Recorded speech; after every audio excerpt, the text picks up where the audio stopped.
I'll never forget my 18th birthday. Not because of the cake or the friends or the gifts. I'll remember it because that was the day my father tried to erase me from the family. He stood in front of everyone, my mother, my brother, our relatives, and said, "You're cut off." He thought I had nothing. He thought I was powerless. But I had one piece of paper in my hand. And when I gave it to him, his face went white. His knees buckled. And everything he'd built his lies on came crashing down. This is the story of how my father tried to destroy me and how I made sure he could never do it again. My name is Elena. I grew up in Charleston, South Carolina, in what everyone called the perfect family. My father, Richard, was a real estate developer. My mother, Susan, was a stay-at-home mom who kept up appearances. And my older brother, Marcus, was the golden child. The heir.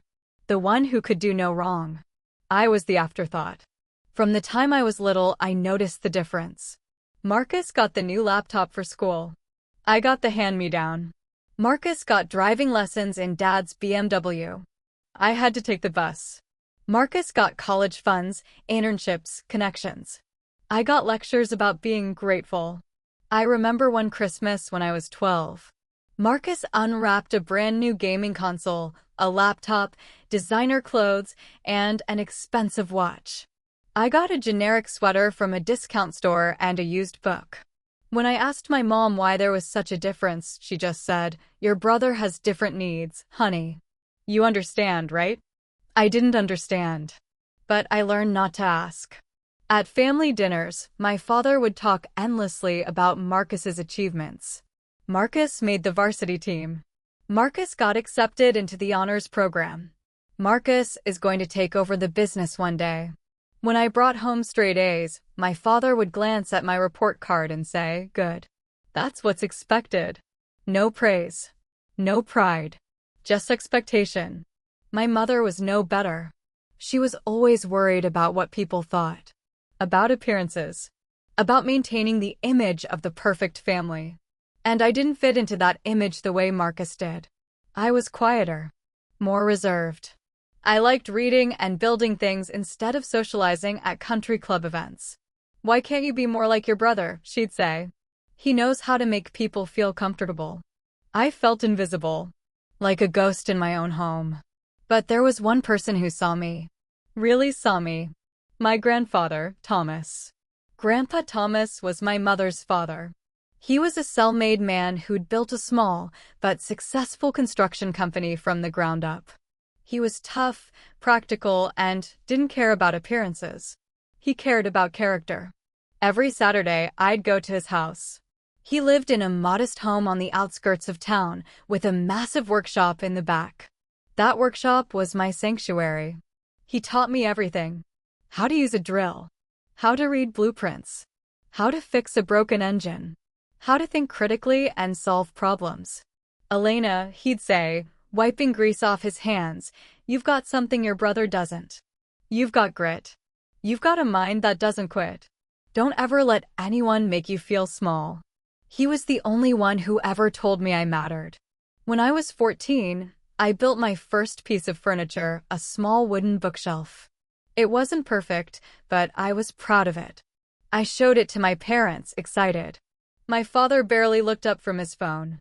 "That's nice, Elena. Put it in your room." My mother said, "Just make sure it doesn't look too rough. We have guests coming over." But when I showed Grandpa Thomas, his eyes lit up. "You made this yourself?" he asked, running his hand over the wood. I nodded. "This is damn good work," he said. "You got talent, kid. Real talent. Don't let anyone tell you otherwise." That moment meant everything to me. Grandpa Thomas believed in me when no one else did. And when he passed away 2 years ago, I felt like I'd lost the only person who ever truly loved me. But he left me something. Something that would change everything. After Grandpa Thomas died, the family gathered for the reading of his will. I didn't expect much. I thought maybe he'd leave me some tools or a piece of furniture from his workshop. But the lawyer read something that shocked everyone. "To my granddaughter, Elena, I leave my personal trust fund in the amount of $200,000 to be accessible to her upon her 18th birthday. This fund is to be used for her education, her future, and her independence. It is hers and hers alone. The room went silent. My father's jaw tightened. My mother's eyes widened. Marcus looked furious. $200,000. For me. I couldn't believe it. Grandpa had been saving for me, planning for me, making sure I'd have a future. But the lawyer continued.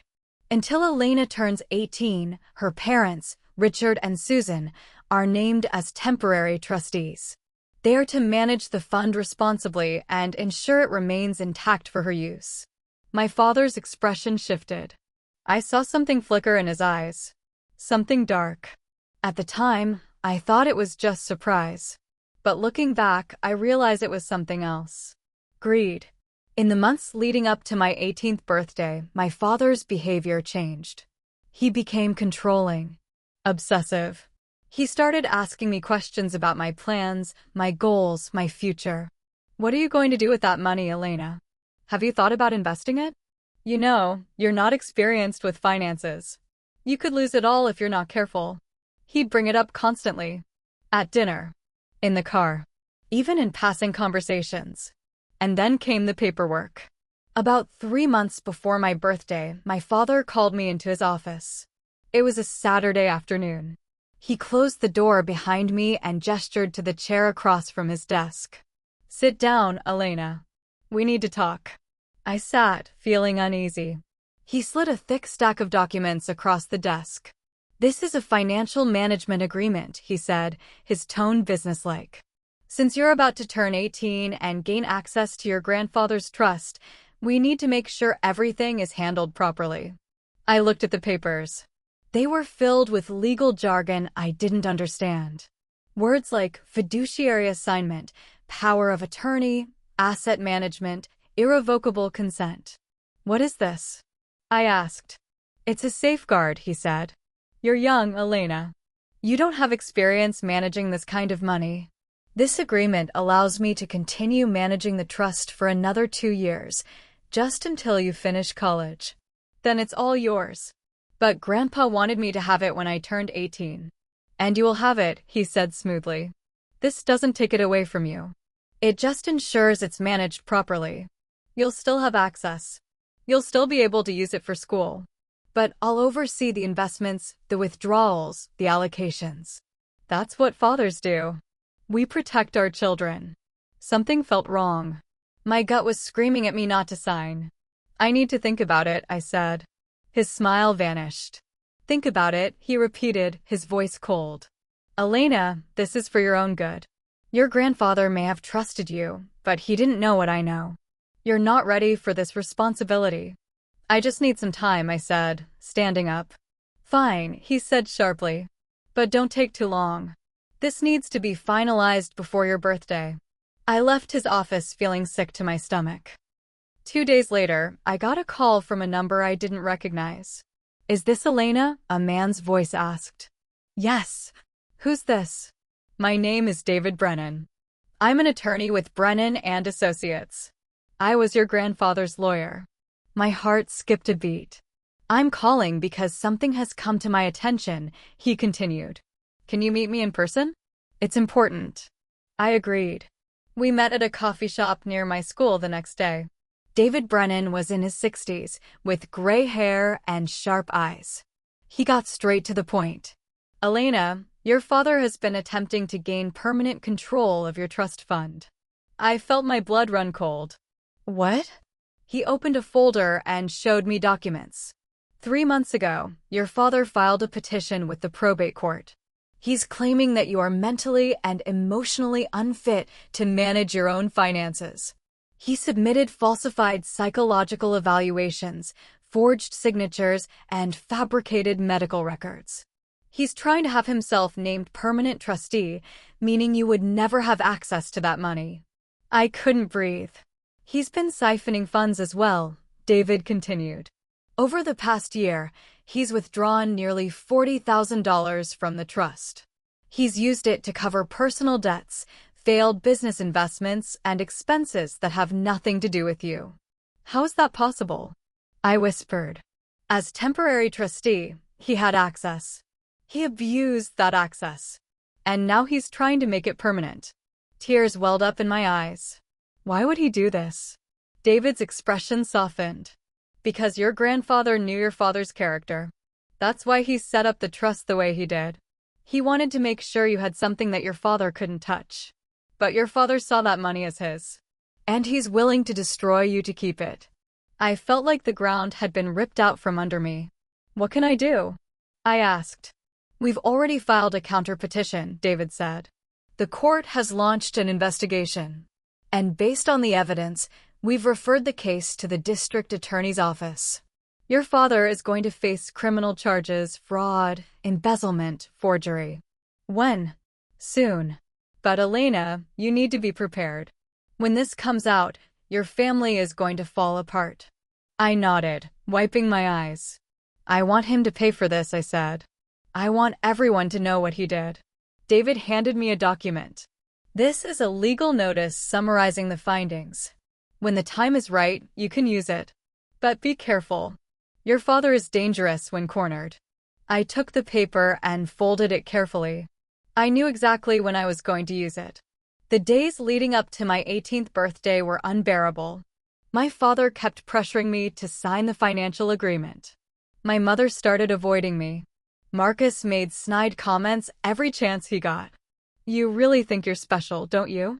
Marcus said one night at dinner. Grandpa gave you money, and now you think you're better than everyone. I never said that, I replied. You don't have to say it. It's written all over your face. Marcus, that's enough, my mother said weakly. But my father just watched. He didn't defend me. He didn't say anything. That's when I knew for sure. He didn't see me as his daughter. He saw me as an obstacle. I spent those days preparing. I made copies of everything David had given me. I recorded conversations with my father where he pressured me to sign. I documented every withdrawal he'd made from the trust. I wasn't going to let him win. My 18th birthday was on a Saturday in late April. My mother had planned a small gathering at our house, just close family and a few relatives. Aunt Linda, Uncle Ron, my cousin Jessica, and my father's business partner, Greg. I didn't want a party, but my mother insisted. It's your 18th birthday, Elena. We have to celebrate. I knew what this really was. A performance. A show for the relatives to prove we were still the perfect family. I arrived at the house around 2 in the afternoon. The living room was decorated with balloons and streamers. A cake sat on the dining table, vanilla with pink frosting, my least favorite. My mother hadn't even asked what I wanted. Everyone was already there. Aunt Linda hugged me and told me I looked beautiful. Uncle Ron gave me a card with $20 inside. Jessica smiled politely, but didn't say much. And then there was my father, standing at the head of the room like a king holding court. My mother stood beside him, arms crossed, looking uncomfortable. Marcus leaned against the wall with that same smug smirk he always had. Elena, my father said loudly, cutting through the small talk. Come here. The room went quiet. I walked over slowly, my heart pounding.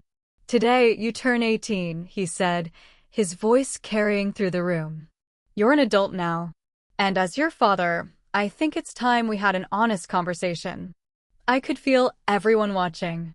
You've always been different, he continued. Independent. Stubborn. Your grandfather filled your head with ideas about being some kind of entrepreneur or whatever. But the reality is, Elena, you're not ready for the responsibility he left you. My stomach twisted. I've tried to guide you. I've tried to protect you. But you've refused to listen. You refused to let me manage your trust properly. You refused to sign the agreement that would have kept you safe. He paused, looking around the room for effect. So I've made a decision. Effective today, you're cut off. No more living under this roof. No more financial support. You want to be independent? Fine. Go be independent. The room was dead silent. My mother stared at the floor. Marcus grinned. Aunt Linda's mouth fell open. Uncle Ron looked horrified. "You're kicking me out?" I said, my voice shaking. "On my birthday?" "I'm giving you what you wanted," my father said coldly. "Freedom." Tears burned in my eyes. But I wasn't going to cry. Not in front of him. Before I go, I said, I reached into my voice bag, steady now, and I think you should pulled see out this. the folded document. I handed the paper to my father. He took it, frowning. "What is this?" "Read it," I said. He unfolded the paper. His eyes scanned the first few lines. And then his face went pale. It was the legal notice from David Brennan. The summary of the investigation. The notice detailed everything. That my father had filed a fraudulent petition to take permanent control of my trust fund. That he had forged psychological evaluations claiming I was mentally unfit. That he had falsified medical records and submitted them to the court. That he had embezzled over $40,000 from the trust over the past year. That the case had been referred to the district attorney's office. That criminal charges were pending. My father's hands started trembling. Where did you get this?" he whispered. "From Grandpa's lawyer," I said. "He contacted me 2 months ago. He told me everything. What you did. What you tried to do. How you stole from me." My mother's face went white. "Richard, is this true?" He didn't answer. He just stared at the paper, his jaw clenched. "You tried to steal my inheritance," I said, my voice breaking. "You lied to a court. You forged documents. You made up fake psychiatric reports to make people think I was crazy. Also, you could take money that wasn't yours." "I was trying to protect you," he shouted suddenly, his face red. "You're 18 years old. You don't know anything about managing money. You would have wasted it. Thrown it away. It wasn't yours to protect." I screamed back. "It was mine. Grandpa left it to me because he trusted me. Because he knew you'd do exactly what you did. You have no idea what you're talking about. I know you stole $40,000. I yelled. "I know you used it to cover your failing business deals. I know you were willing to destroy me to hide what you did." The room was in chaos now. Aunt Linda was crying. Uncle Ron was demanding answers. Jessica was recording everything on her phone. My mother just stood there, frozen. "You're not cutting me off, Dad," I said, tears streaming down my face. "I'm cutting you off. You're going to prison. And everyone's going to know what kind of man you really are." I turned to my mother. "Mom, if you stay with him after this, I'm done with you too." She opened her mouth, but no words came out. I turned to Marcus. "And you? You knew, didn't you? You knew what he was doing." Marcus's smirk was gone now. He looked scared. "Enjoy being the golden child," I said. "Because when he goes down, you're going with him." I looked around the room one last time. At the family I'd spent 18 years trying to be part of. At the people who were supposed to love me. And then I turned and walked out the door. I didn't take anything with me. I just walked out of that house and got into my car, a beat-up Honda Civic I'd bought with money I saved from working at the bookstore. My hands were shaking so badly I could barely hold the steering wheel. I drove to a park a few miles away, parked under a tree, and just sat there. And then I broke down. I cried harder than I'd ever cried in my life.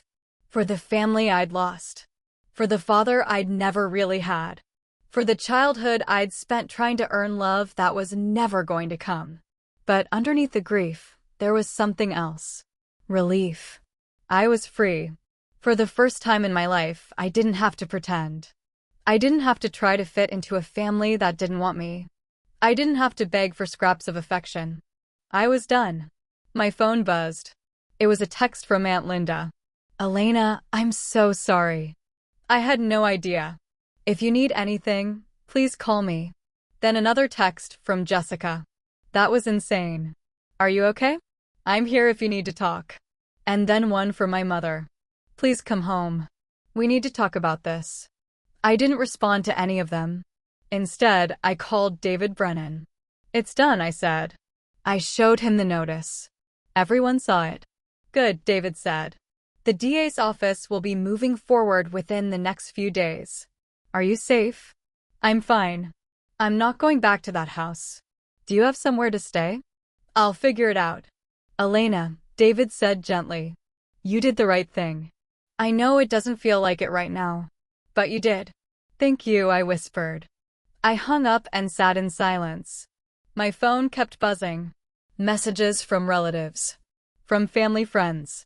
Word was spreading fast. I turned off my phone and just breathed.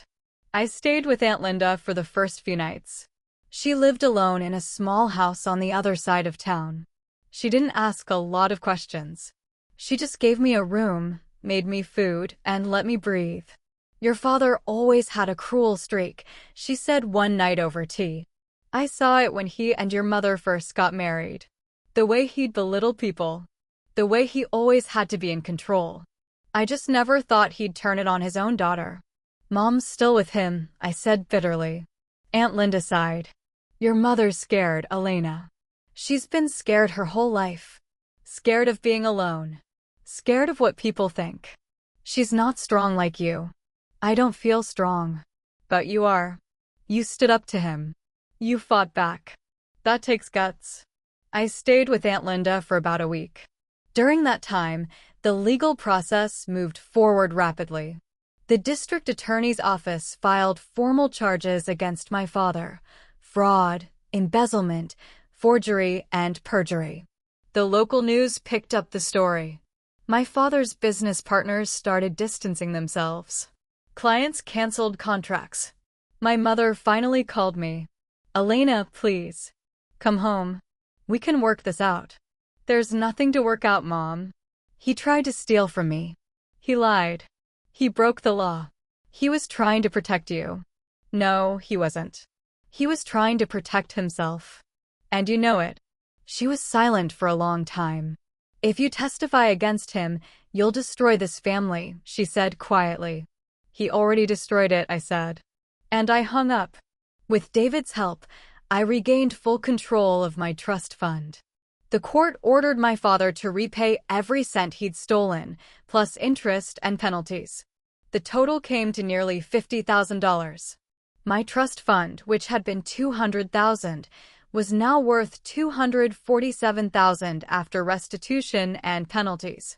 It was more money than I'd ever imagined having. I used some of it to rent a small apartment near the college I'd been accepted to, a state school about an hour away from Charleston. It wasn't fancy, but it was mine. I enrolled in classes: business management and mechanical engineering. Grandpa Thomas would have been proud. I got a part-time job at a hardware store. I didn't need the money, but I wanted to work. I wanted to feel productive, independent. And slowly, I started to heal. 6 months after my birthday, my father's case went to trial. I was called to testify. I hadn't seen him since that day. And when I walked into the courtroom and saw him sitting at the defense table in a suit, looking smaller and older than I remembered, I felt nothing. No anger. No sadness. Just emptiness. The prosecutor asked me to explain what had happened. I told the jury everything. About the pressure to sign the documents. About the fake psychiatric evaluations. About the money he stole. My father's lawyer tried to paint me as a rebellious teenager who didn't understand the complexities of financial management. But the evidence was overwhelming. The jury deliberated for less than 3 hours. Guilty on all counts. My father was sentenced to 4 years in prison and ordered to pay full restitution. When the judge read the verdict, my father didn't react. He just stared straight ahead, his jaw tight. My mother sat in the back of the courtroom, crying. Marcus didn't show up. I left the courthouse feeling lighter than I had in months. It's been almost a year since my 18th birthday. A lot has changed. My father is in prison. I haven't visited him, and I don't plan to. My mother filed for divorce. She's living with Aunt Linda now. We've spoken a few times, but it's strained. I don't think we'll ever have a real relationship. Marcus tried to reach out to me once. He sent me a long text apologizing, saying he didn't know how bad things were. I didn't respond. I'm in my 2nd semester of college now. I'm doing well. I've made friends, real friends who like me for who I am. I bought a used truck with some of the trust money. I've been restoring it in my free time, just like Grandpa Thomas taught me. I'm happy. Really, truly happy. And I don't owe that happiness to anyone but myself. Sometimes people ask me if I regret what I did. If I regret exposing my father, destroying my family. I don't, because they were never really my family. Family doesn't steal from you. Family doesn't try to control you. Family doesn't try to erase you. My father saw me as property, as something he owned. And when I refused to be owned, he tried to destroy me. But I didn't let him. I stood up. I fought back. I used the tools I had, the truth, the law, and one piece of paper to take my power back. And if you're out there right now, living under someone's control, being told you're not good enough, being made to feel small, know this. You don't owe anyone your future. You don't owe anyone your power. And you sure as hell don't owe anyone your silence. Stand up. Fight back. And never, ever let them make you believe you're not worth it. Because you are. Thanks for listening to my story. If it resonated with you, if it made you feel something, hit that like button. Drop a comment and tell me your thoughts. And subscribe, because I'll be sharing more real-life stories just like this one. You're not alone. And your story matters. I'll see you in the next one.